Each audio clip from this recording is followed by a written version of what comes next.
Nós gostamos muito daquele texto de Romanos 8,31, quando diz: se Deus é por nós, quem será contra nós? Mas pense bem, e se Deus não estivesse do nosso lado? Conforme vemos escrito no Salmo de número 124, verso 1. Fica comigo, nós vamos começar uma devocional da Palavra de Deus. Curta, compartilhe e não deixe de se inscrever.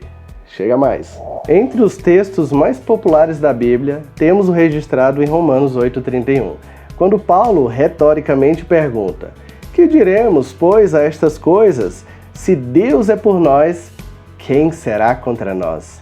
Assim, mostra que diante de Deus não há quem lhe seja comparável.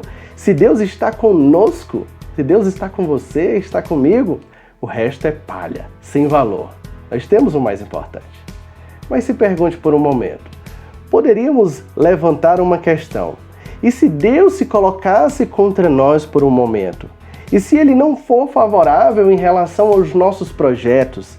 Se Ele estiver em oposição a nós? Estes questionamentos, além de necessários para hoje, são bíblicos e com muitos exemplos nas Escrituras, como é o caso do registro de Josué capítulo 7, verso 1, ocorrido após a grande vitória em Jericó, em que os israelitas violaram as instruções a respeito das coisas separadas para o Senhor, quando um homem chamado Acã roubou alguns dos despojos dos tesouros da batalha, e diante disso, a ira do Senhor se acendeu contra todo o povo.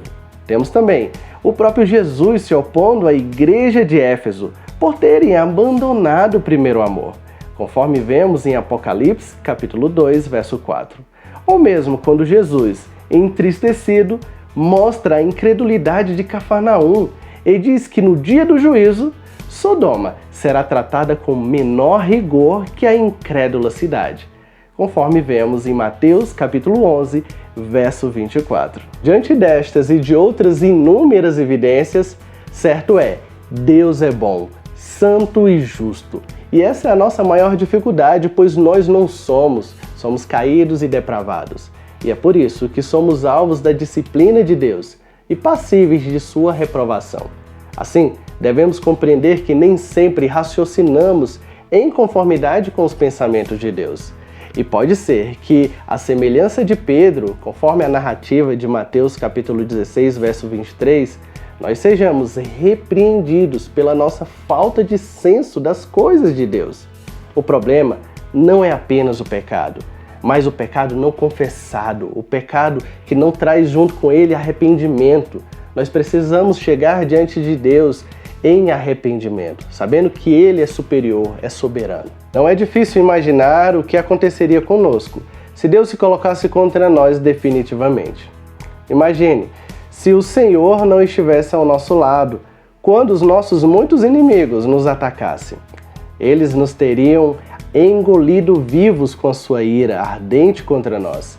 As águas nos teriam encoberto, a correnteza nos teriam afogado. Sim, as águas violentas da sua fúria nos teriam afogado, conforme vemos em Salmos de número 124, versos 2 a 5.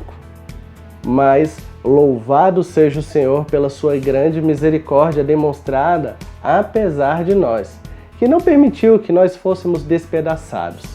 Escapamos como um pássaro foge da armadilha do seu caçador. A armadilha se quebrou e estamos livres, conforme afirma o Salmo 124, verso 6.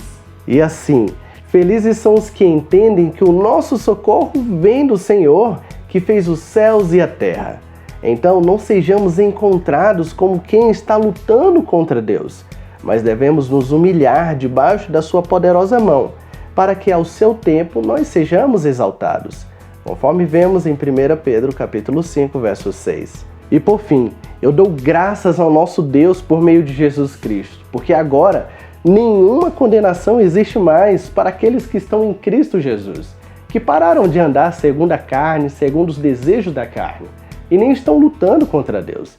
Mas agora, eles se renderam diante da majestade do Altíssimo, e agora são guiados pelo seu maravilhoso Espírito Santo. E é neste caminho que eu quero te convidar a seguir.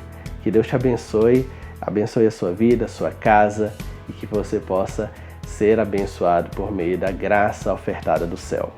Grande abraço, Deus contigo. Siga-nos, compartilhe nosso canal, tudo mais.